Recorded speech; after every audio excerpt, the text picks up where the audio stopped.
Nós hoje, irmãos, vamos estudar sobre esse tema aqui, os 4 tempos de angústia. Existe uma teologia aí que é comum nas igrejas evangélicas, e dizem que a igreja será arrebatada antes do tempo da angústia. E diz que a igreja não passará pela angústia. Não, a igreja de Deus vai ser arrebatada antes da angústia. Essa é uma teologia popular entre as igrejas evangélicas. Só que, será que essa teologia é bíblica? É o que nós vamos ver aqui nessa apresentação aqui, ó. Eu quero que vocês me respondam essas perguntas aqui. Leia aqui comigo. Abraão sofreu angústia e tribulação ou não? Sim ou não, Abraão? Israel sofreu tribulação ou não? Elias sofreu tribulação ou não? Jesus sofreu tribulação ou não? A igreja primitiva, a igreja dos apóstolos, sofreu angústia, perseguição, tribulação ou não? A igreja do tempo do fim é melhor do que todas essas pessoas aí, para não sofrer angústia? O que é que vocês acham? Eu e você, vivendo aqui no tempo do fim, somos mais santos do que esse povo aqui, para não sofrer angústia? Se toda a história da Bíblia mostra o povo de Deus sofrendo tribulação, angústia, será que justamente o último povo não vai sofrer angústia, não vai passar por angústia? É uma coisa sem fundamento, sem lógica. Nós vamos ver aqui quais são esses 4 tempos de angústia modernos que o povo de Deus tem passado. O primeiro é contado do ano 538 depois de Cristo.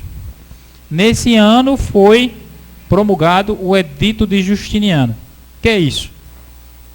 O Edito de Justiniano, ele, entre outras coisas, nomeou o quê? O primeiro Papa. A igreja romana diz que o primeiro Papa foi Pedro, né? Só que esse argumento foi fundamentado depois desse Edito de Justiniano. Ou seja, a partir do Edito de Justiniano é que foi organizada, que foi formalizada a figura do Papa, o chefe da igreja.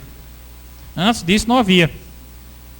Mas depois de ser dito, então eles disseram que começou com Pedro, mas na verdade começou com Justiniano, né? A instituição da igreja unida com o Estado. Esse edito mostrava isso, né? O que é o Papa? Hoje você observa o Papa como um líder religioso, mas quando ele foi pela primeira vez proclamado Papa, ele era tanto um chefe religioso como ele era um chefe político, entendeu? Ele tanto mandava na religião como ele mandava no governo. Esse era o papel, e para isso foi instituída a figura do Papa. Ele tinha poder.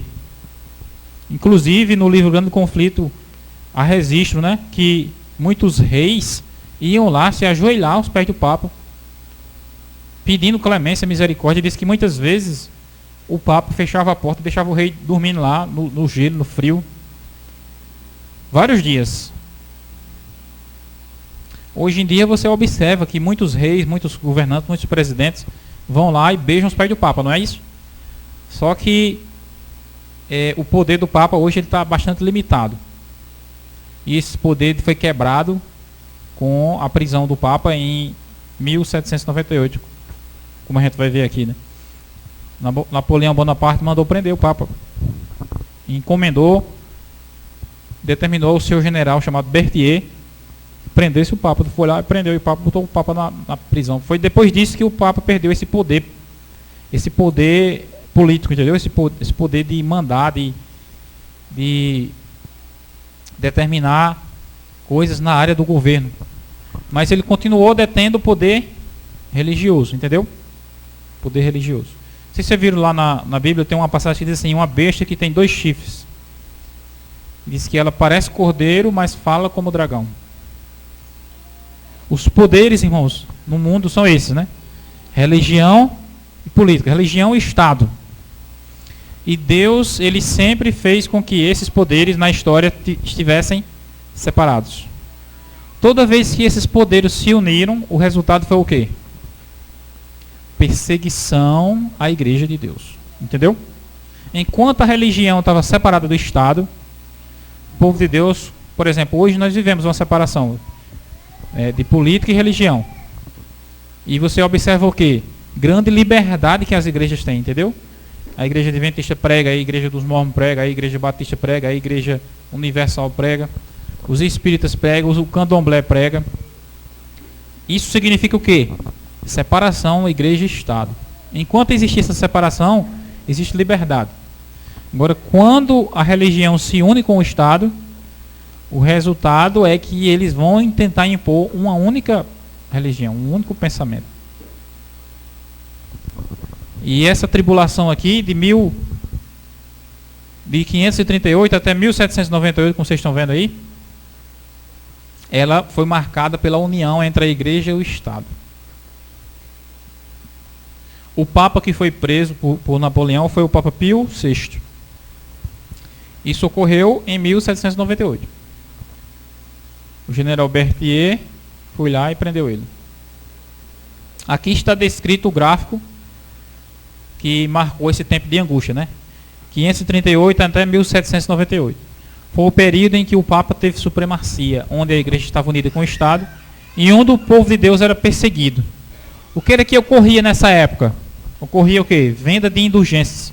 Eu já falei para vocês aqui o que era venda de indulgências, vocês lembram ou não? Era um papel que você comprava, que você, através daquele papel, era perdoado. Então você pecou, você fez o que não presta, você desobedeceu a Deus, então você chegava lá, não precisava se confessar. Só precisava comprar esse papel. Comprava um papel. Aí tinha vários tipos de papel. Por exemplo, tinha um papel que era assim: você pecou, tá aqui, compra aqui, você está perdoado. Se você quisesse garantir até o final da sua vida, compre esse outro aqui. Aí tinha outro. Entendeu? Você podia pecar até o fim da vida. Aí, comprando aquele papel. Era assim, a indulgência era isso. Você ri, mas só que era a realidade era essa. E tinha outro tipo de indulgência que era o seguinte: seu pai morreu. Esse ponto ele está no purgatório. Compra essa indulgência aqui para ele sair de lá. Aí a pessoa comprava. E isso foi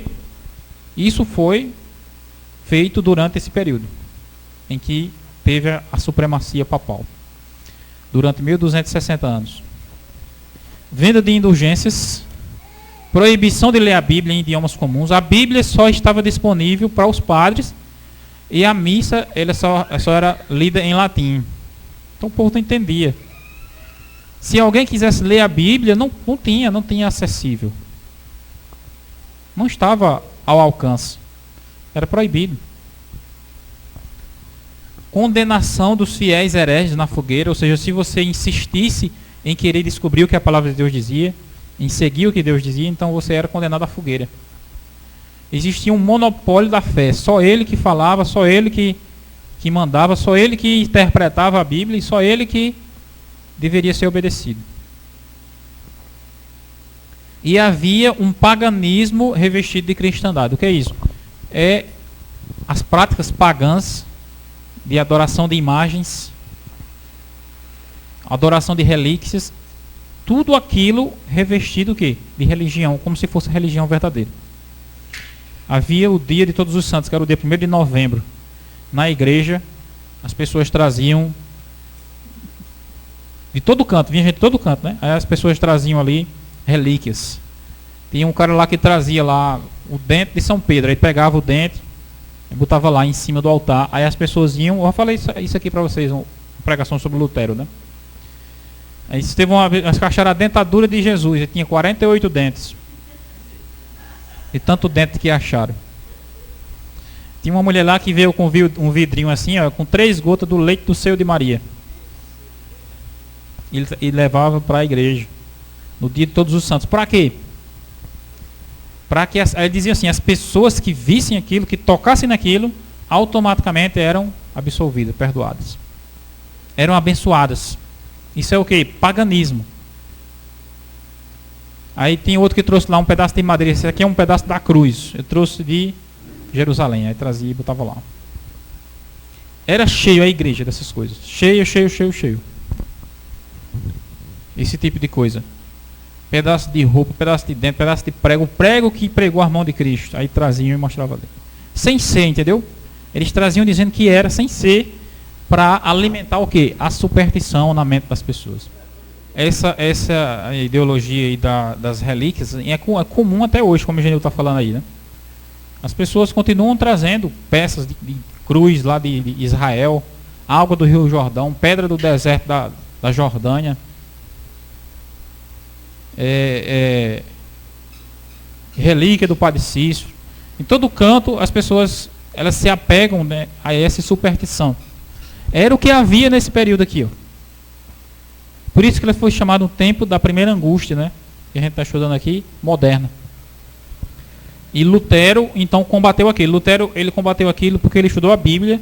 Quando ele estudou a Bíblia, ele descobriu que tudo aquilo era idolatria.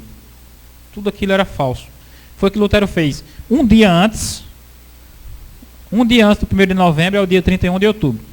Então, dia 31 de outubro, Lutero pregou e escreveu uma tese. Eram 95 citações. Pregou na porta da igreja. Porque ele sabia que o dia 1º de novembro ia haver essa festa de adoração a todos os santos. Então ele colocou um dia antes na porta da igreja. Quando o pessoal veio para a igreja no dia 1º, viu aquela faixa lá, pregada na porta, começaram a ler e ver que tudo aquilo era superstição. Tudo aquilo não estava na Bíblia. E as pessoas não sabiam porque elas não liam a Bíblia. E todo mundo se alvoroçou. Teve um abençoado que pegou lá e copiou aquilo e deu para outros. E aquilo se espalhou. Desde esse tempo para cá, o mundo nunca mais foi o mesmo. Porque os olhos das pessoas foram abertos. E outra coisa que favoreceu essa transformação no mundo foi a invenção da imprensa, né? O abençoado foi lá e criou um sistema para copiar papel. E isso fez com que a palavra de Deus fosse multiplicada. Lutero foi lá, traduziu a Bíblia. E essa angústia, irmãos, ela começou a ser quebrada a partir do ano 1517. E ela terminou de ser quebrada com a prisão do Papa em 1798. As maiores atrocidades já feitas na terra foram feitas por pessoas revestidas de religião. Papas. Essa religião que é tão popular hoje na terra aí, foi a religião que mais matou gente, mais perseguiu gente, mais torturou pessoas. Mas é uma religião popular hoje em dia, né? Com a reforma, então a autoridade do Papa foi parcialmente quebrada, né? E depois, muitos deram a vida como mártires no tempo da reforma, até que Martinho Lutero alcançou o notável êxito com a reforma protestante. A autoridade do Papa foi restabelecida no Tratado de Latrão, em 1929. Esse tratado concedia um pequeno pedaço de terra ao Papa, que é o Vaticano. E hoje é a terra que ele coloca lá o seu trono, né? O domínio do pontífice romano na terra e a sede da igreja romana fica lá no Vaticano, que foi assinado por esse Tratado de Latrão. O segundo tempo de angústia, irmãos, esse que a gente viu foi o primeiro. O segundo tempo de angústia ocorreu na época de um evento conhecido como Grande Desapontamento, que veio com o movimento milerita, né? E ocorreu no ano de 1844. E teve a sua abrangência de forma mais forte nos Estados Unidos da América. Essa passagem de Daniel 8,14, que falava até 2.300 estades de manhãs, e o santuário será purificado, foi uma passagem marcante na história desse movimento. Porque falava sobre a purificação do santuário. Guilherme Miller entendia que a purificação do santuário seria o quê? A vinda de Jesus. E ele começou a pregar sobre aquilo. E muitas pessoas aderiram àquele movimento, acreditaram naquela pregação. Hoje em dia o mundo evangélico condena esse movimento, dizendo que aquele era um movimento fácil, que as pessoas se enganaram. No entanto, irmãos, esse foi um dos movimentos mais fortes que já existiu na era moderna. Um movimento de Deus. Por que ele era de Deus? Porque ele realmente transformava vidas. Qual era o erro desse movimento? O único erro desse movimento foi que Miller identificou a purificação do santuário com a volta de Cristo, sendo que não era. O que ocorreu ali não foi a volta de Cristo, foi outra coisa. Então, mas todo o resto do movimento estava encaminhado por Deus, porque era exatamente como a profecia bíblica dizia. Esse movimento, irmãos, de Millerita, ele é semelhante à obra de Cristo. Porque observe que a pregação de Cristo foi 3 anos e meio Cristo pregando, e muitas pessoas sendo curadas, transformadas, muitas pessoas sendo libertas, mas no final o que aconteceu com Cristo? Cristo morreu, todo mundo ficou decepcionado. Mas daquela decepção surgiu a igreja cristã. A mesma coisa foi com esse movimento milerita. Ele veio pregando e a pregação de Miller era poderosa. Aonde ele chegava, a cidade onde ele chegava era feito, irmãos, um revivamento grande. Muitas vezes até, você ouviu falar que em bares eles tiravam a mesa ali, de cima da mesa as bebidas e iam estudar as profecias bíblicas. Onde Miller chegava para pregar era assim. Então esse foi um movimento de Deus. Só que ele terminou com uma decepção. E pelo fato de terminar com uma decepção, muitas pessoas pensam que foi falso, né? Mas se você for olhar a Bíblia, muitas coisas que Deus fez terminavam em decepção. O cativeiro de Israel, o próprio ministério de Cristo terminou com a morte de Cristo. O motivo principal pelo qual os judeus rejeitaram Cristo foi o fato dele ter morrido na cruz. Para os judeus, isso é uma coisa inaceitável. Porque ele tinha a cruz como uma maldição. E Jesus morrendo na cruz, para ele, Jesus não é nada. Pelo fato de ter morrido na cruz. Sendo que para Deus, exatamente, a maior decepção para os judeus era exatamente a maior glória que havia sido dada ao seu povo. O movimento milerita, ele chegou ao ponto de chegar à época da volta de Jesus, como Miller anunciou. Chegou ao ponto das pessoas fazer, sabe o quê? Se você tinha uma casa, você vendia e dava tudo lá para o movimento. Teve um cara lá que ele tinha uma fazenda caríssima, vendeu, pegou o dinheiro e investiu todinho naquela pregação. Ficou sem nada. Por que ele fez isso? Porque ele acreditava que não ia mais usar aquilo, porque Jesus ia vir e ele ia para o céu. Imagina aí o tamanho da decepção dessa pessoa. Quando chegou o dia, Jesus não veio e ele estava ali esbatendo, sem sítio, sem casa, sem nada mais. E ainda por cima com um monte de gente. Imagina o tanto de gente que não apareceu para condenar ele, criticar e chamar de doido. Haviam pessoas que tinham feito roupas, vestes apropriadas. Não, quando Jesus vier eu já estou pronto com a veste apropriada. Umas vestes brancas. Imagine também o quanto que as pessoas não riram dessas pessoas. Isso foi uma angústia grande, irmãos, para aquele povo. Uma decepção terrível. Uma terrível angústia. Um terrível desapontamento que o povo de Deus passou.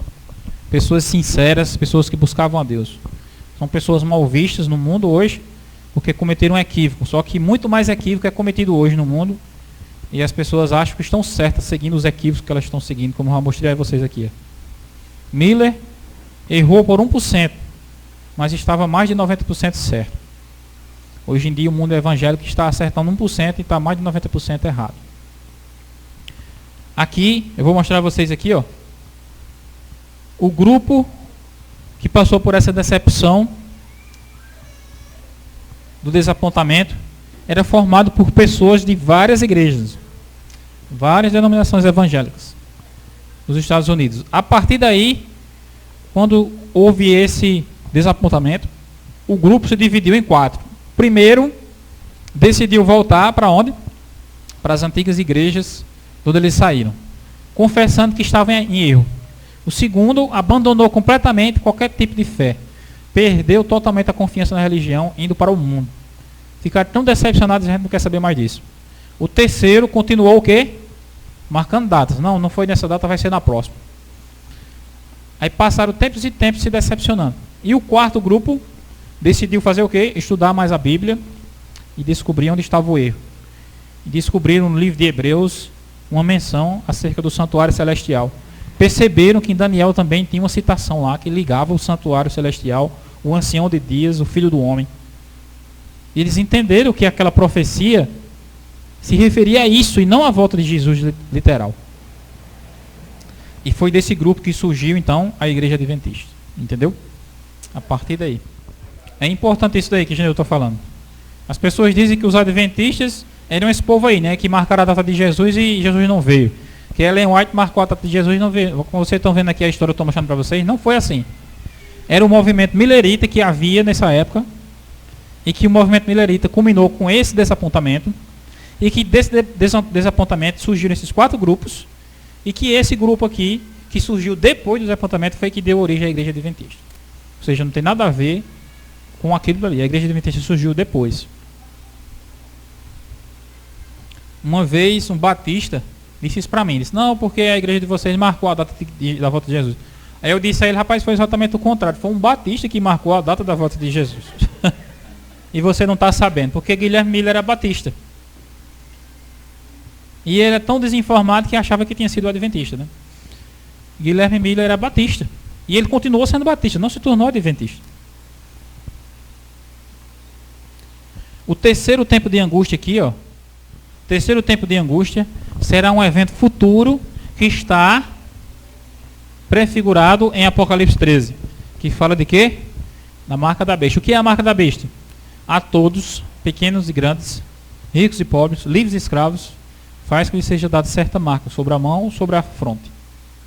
E ninguém possa comprar ou vender, senão aquele que tem a marca, o nome da besta, o número do seu nome. Esse é um terceiro tempo de angústia que ainda virá. O tempo da supremacia papal já passou. O tempo do desapontamento também já passou. Foram angústias que passaram. Essa terceira angústia, que é o decreto dominical, que a gente acredita, será um evento futuro. Um evento que ainda vai ocorrer. E que o que vai provocar angústia nas pessoas vai ser o fato de elas não poderem comprar nem vender.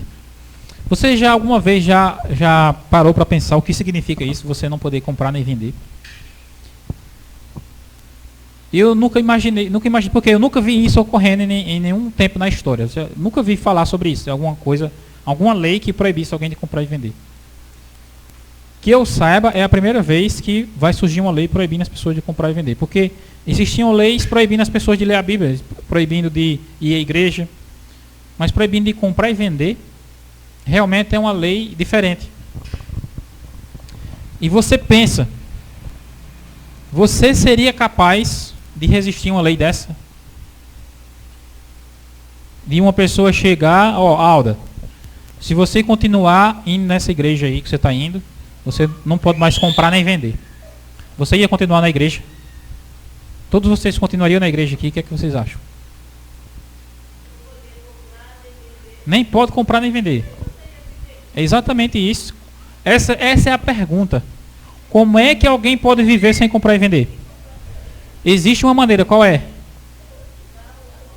Plantando. Entendeu? Mas quem é que quer plantar na igreja? Quem é que quer plantar? Ninguém quer plantar, irmãos.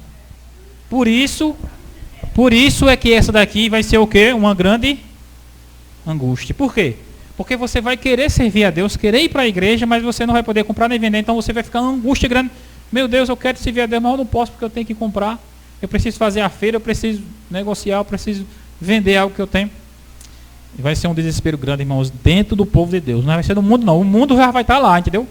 O mundo já vai estar seguindo essa lei. Mas o povo de Deus vai ser uma angústia grande. Por quê?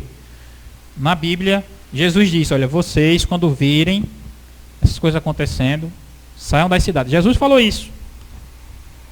Quem é que está saindo da cidade hoje em dia? Ninguém está saindo da cidade. Se eu for pregar aqui sobre sair da cidade, o povo vai ficar com raiva de mim.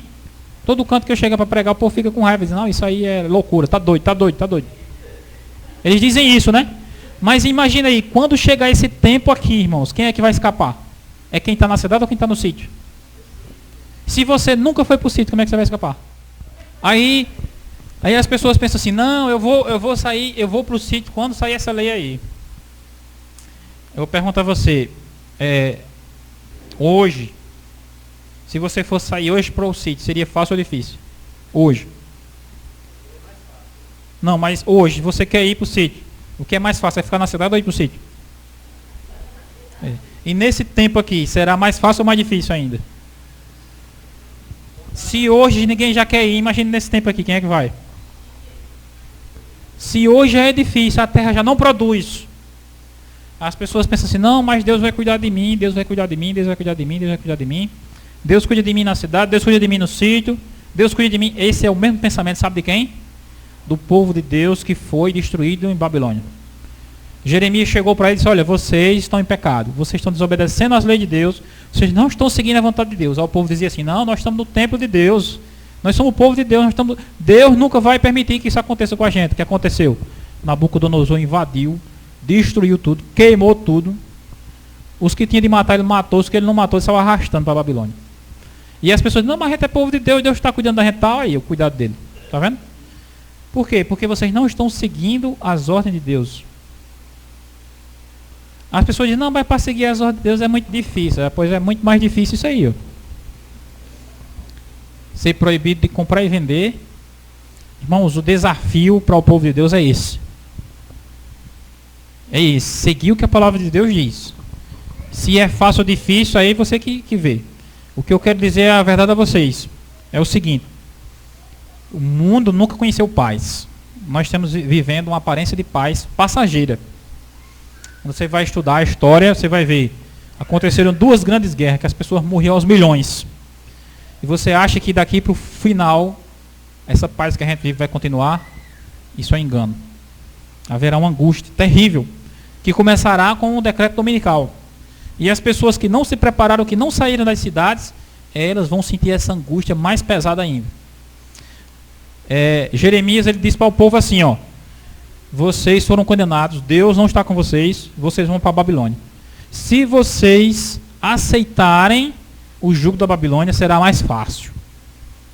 Mas se vocês não aceitarem o jugo da Babilônia, vocês vão morrer. As condições são essas, bem semelhantes, né?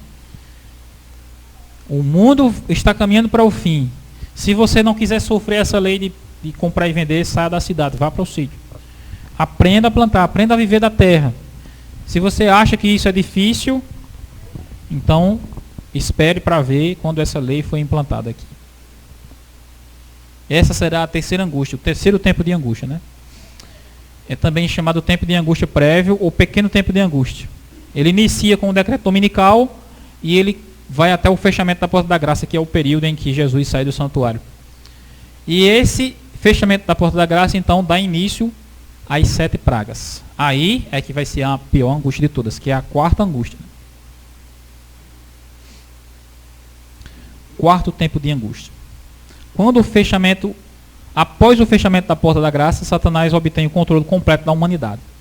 O mundo vai emergir na maior das angústias já vistas no universo. E esse evento é descrito em Daniel 12. Ele diz, nesse tempo se levantará Miguel, haverá um tempo de angústia, qual nunca houve, desde que houve nação até aquele tempo. Preste atenção, a terceira angústia que eu mostrei a vocês vai ser só sobre o povo de Deus. Só sobre o povo que está levando a mensagem de Deus nesse tempo. A terceira angústia, né? Que é o decreto dominical. O decreto dominical só afeta quem crê no sábado. Quem não crê no sábado como o mundo que guarda o domingo, não vai nem se importar com essa questão de comprar e vender. Eles vão estar ligados aos sistemas, eles vão continuar comprando e vendendo. Mas quem está desejando servir a Deus vai se ver numa angústia. E essa angústia vai seguir até o fechamento da porta da graça. Quando a porta da graça se fechar, aí começa... Eu vou até ler aqui, ó, essa citação da irmã White, do grande conflito que ela fala. Ó, quando o decreto promulgado pelos vários governantes da cristandade, do observador do mandamento, de retirar a proteção do governo, abandonando aos que lhe desejam a destruição, o povo de Deus fugirá das cidades e vilas e reunir-se-á em grupos, habitando nos lugares mais desertos e solitários. Muitos encontrarão refúgio nas fortalezas das montanhas, semelhantes aos cristãos dos vales de Piemonte, os valdenses, as fortalezas das rochas. Muitos, porém, de todas as nações, de todas as classes, elevadas e humildes, ricos e pobres, negros e brancos, serão lançados na escravidão mais injusta e cruel. Quem são essas pessoas que vão ser lançadas na escravidão, na angústia, na cadeia? As pessoas que vão ficar nas cidades. As pessoas que conseguirem fugir para o campo, elas vão ter liberdade. As pessoas que ficam na cidade, elas não vão ter opção. Ou ela se curva à besta, ou ela é perseguida, presa, escravizada. E muitas delas serão mortas. Muitas delas serão mortas. Muito adventista que quiser ser fiel a Deus, combatendo a besta, ser morto. Só depois do fechamento da porta da graça é que o povo de Deus não poderá mais ser morto. Só que ninguém quer ir. É o que estou dizendo, o inimigo ele prepara a cidade de uma maneira que todas as pessoas gostam do ambiente da cidade, que é cheio de facilidades. O sítio é cheio de limitações, cheio de desafios, ninguém quer ir. É exatamente aí o problema. Está exatamente aí o perigo. Eu mesmo não nasci em sítio, nunca morei em sítio, mas ao estudar a Bíblia eu percebo que é esse o caminho que Deus está nos mostrando. Não sou eu que tentando convencer ninguém a isso. É eu que fui convencido pelo que a palavra de Deus mostra. E eu peço todos os dias a Deus para que Ele nos proteja, né? Nos guarde, nos dando um lugar o quanto antes para que a gente venha se estabilizar lá fora da cidade, né? Por fim, se promulgará um decreto contra os que santificam o sábado. As pessoas estão guardando o sábado, vai ser lançado um decreto, denunciando eles como merecedores de quê? Do mais severo castigo, dando ao povo liberdade para depois de certo tempo matar. O romanismo do velho mundo, o protestantismo apóstolo do novo, adotarão uma conduta idêntica para com aqueles que honram os preceitos divinos. O povo de Deus será imerso nas cenas de aflição e angústia descritas pelo profeta como o tempo de angústia de Jacó. Você quer ser fiel a Deus, então você vai sofrer a perseguição de Roma, a perseguição dos protestantes apostatados. Por que os protestantes apostatados? Porque o protestantismo de hoje nada tem a ver com a Bíblia. Eles dizem que são servos de Cristo, mas eles não seguem o que a Bíblia diz. Eles seguem os dogmas, seguem as doutrinas católicas. A imortalidade da alma, a guarda do domingo, entre as principais, né? Entre muitas outras aí. E se você prega uma mensagem dessa, como é que eles vão lhe ver? Se hoje os adventistas já são chamados de seitas, quando esse tempo aí chegar, seita vai ser um elogio. A angústia final do povo de Deus não será tanto pelo perigo da morte, mas sim pelo temor de que seus pecados não tenham sido perdoados. Ou seja, a obra da absolvição ainda não tenha sido decretada em seu favor. Então a angústia que o povo de Deus vai sentir, depois do fechamento da porta da graça, é saber se realmente eles foram perdoados ou não. Os santos estarão vivendo sem intercessor na terra, pouco antes do aparecimento de Cristo nas nuvens do céu. Será que eu e você estamos preparados para esse tempo, irmãos? É um desafio para nós os momentos que se seguirão na história. Eu mostrei aqui para vocês 4 tempos de angústia. 2 já passaram, 2 ainda virão. Os 2 que passaram foram a supremacia papal, o desapontamento de 1844, e os 2 que virão, o decreto dominical e a angústia final do fechamento da porta da graça. Que o Senhor nos dê esclarecimento da sua palavra, que o Senhor nos dê entendimento para seguir o que Ele nos manda. E que Ele nos dê entendimento da sua palavra. Ou seja, essas coisas que eu digo para vocês, eu não quero que vocês sigam o que eu estou dizendo, eu quero que vocês comprovem, confiram, leiam a Bíblia, leiam o Espírito de Profecia, que é a mensagem que nós temos para esse tempo. Para que vocês tirem as suas dúvidas acerca do que tem ali. Até a própria igreja existe uma teologia que nega essas coisas. Ou seja, cada um de nós precisa analisar individualmente. Não devemos seguir ideologia de igreja, nem devemos seguir ideologia de pregador. Devemos seguir a Bíblia e a mensagem que Deus deixou para esse tempo, no Espírito de Profecia. E nos preparar. E que Deus nos abençoe.